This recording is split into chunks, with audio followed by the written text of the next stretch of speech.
নমস্কার বন্ধুরা, আমি সুস্মিতা নিয়ে এসেছি আরও একটি নতুন রেসিপি। দেখুন তো রেস্টুরেন্টের মতন পাস্তা হয়েছে কি না। আজ আমি বাড়িতেই বানিয়ে ফেললাম। আজ কেন, আমি অনেক দিন ধরে এইভাবেই বাড়িতে বানিয়ে ফেলি। আমার বাচ্চার এটি খুব পছন্দের, টিফিনেও নিয়ে যায়, কখনো বা সন্ধ্যের সময় বায়না করে, তাই আমাকে বানিয়ে দিতে হয়। আজ আমি সন্ধ্যের সময়ই বানিয়ে দিলাম ওকে।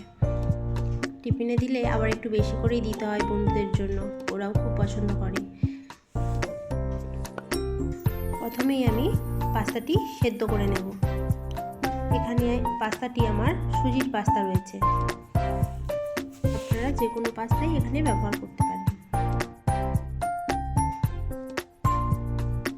দিয়ে দিলাম পরিমাণ মতো লবণ।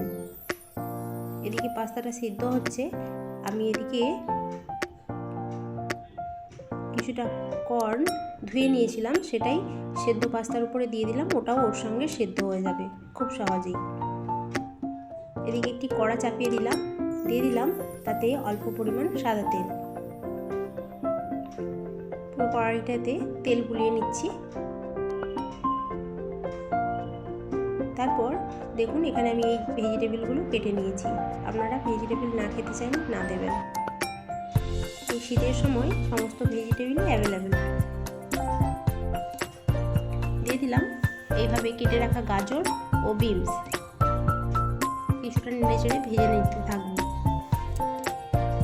কিছুক্ষণ সময় ধরে বিনস ও গাজর আমি ভেজে নেব। গাজর ও বিনসের পরিমাণ মতন আমি লবণ দিয়ে দিলাম। এইভাবেই কিছুক্ষণ হাতে সময় নিয়ে ভেজে নিতে হবে, যাতে বিনসটা খুব সুন্দর সেদ্ধ হয়ে যায়, আবার ভাজাও হয়ে যায়।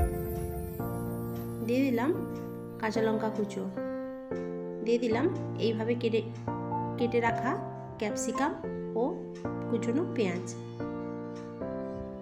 দিয়ে দিলাম লবণ। যেই সবজিগুলো আমি শেষে দিলাম তার পরিমাণেই আমি লবণ দিলাম। আগের যা সবজি দিয়েছিলাম তার পরিমাণে আগেই আমি লবণ দিয়ে দিয়েছিলাম। কিছুক্ষণ ঢাকা দেওয়ার পর ঢাকাটা খুলে আরও একবার নেড়ে চেড়ে নিলাম।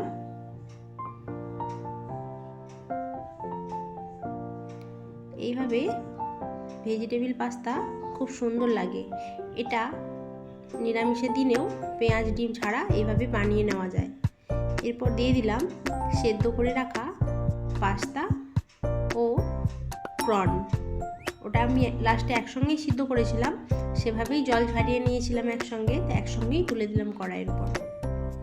দিয়ে দিলাম আরও একবার লবণ, দিয়ে দিলাম ম্যাগি মশলা, একটা গোটা প্যাকেট আমি নিয়ে নিয়েছি। বন্ধুরা, আমার রান্নাতে আপনারা অনেকেই খুব ভালো বলেছেন, আবার খুব ভালো ভালো কমেন্টও করেছেন। তাদের দিকে অসংখ্য ধন্যবাদ আমার রান্নাটি পুরো দেখার জন্য। এছাড়াও বহু বন্ধু এই চ্যানেলটি সাবস্ক্রাইবও করেছেন। যারা আমার নতুন বন্ধু তারাও চ্যানেলটিকে সাবস্ক্রাইব করে আমার পাশে থাকবেন। দিয়ে দিলাম 1 চামচ সয়া সস ও 3 চামচ টমেটো সস। খুব ভালোভাবে এভাবে মিশিয়ে নেব। এখানে মিডিয়াম টু লো ফ্লেমে আমরা এটি ভেজে নেব, কেননা তলাতে বসে যেতে পারে, কোনোভাবেই তলাতে বসে গেলে হবে না। খুব ঘন ঘনই নাড়িয়ে নিতে হবে। এই অবস্থায় কোনো মতেই নাড়ানো বন্ধ করলে হবে না।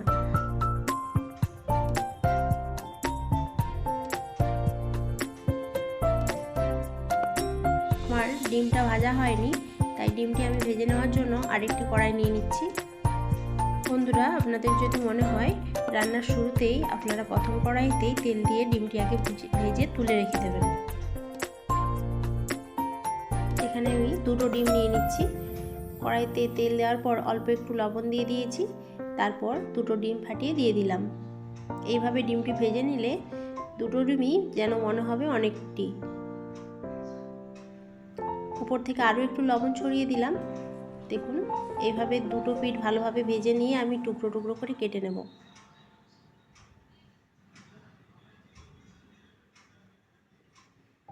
আপনারা এখানে ডিমের পরিমাণ কম বা বেশি নিতেই পারেন।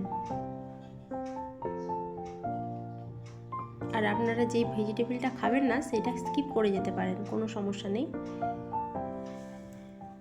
তাতে স্বাদের একটু কম হবে না। ডিমটি ভাজা হয়ে গেছে, আবারও আমি পাস্তার কড়াইটি বসিয়ে নিলাম,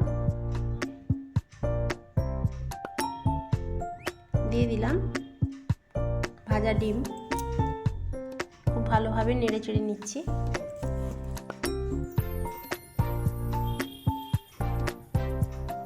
ঠিক এইভাবেই ভেজে নেব।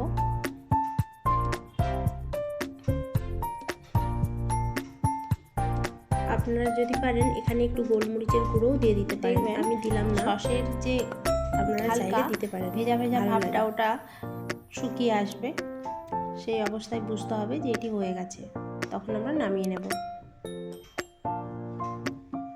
দেখুন পাস্তা আমাদের রেডি। এবার এটা আমরা খাওয়ার জন্য পরিবেশন করতেই পারবো। বন্ধুরা, চ্যানেলটি সাবস্ক্রাইব করে আমার পাশে থাকবেন। ভিডিওটি যদি ভালো লেগে থাকে কমেন্ট করবেন, লাইক করে দেবেন। ফিরে আসছি আরও একটি নতুন ভিডিও নিয়ে। কেমন লাগলো আমার রান্নাটি অবশ্যই কমেন্ট বক্সে জানাবেন।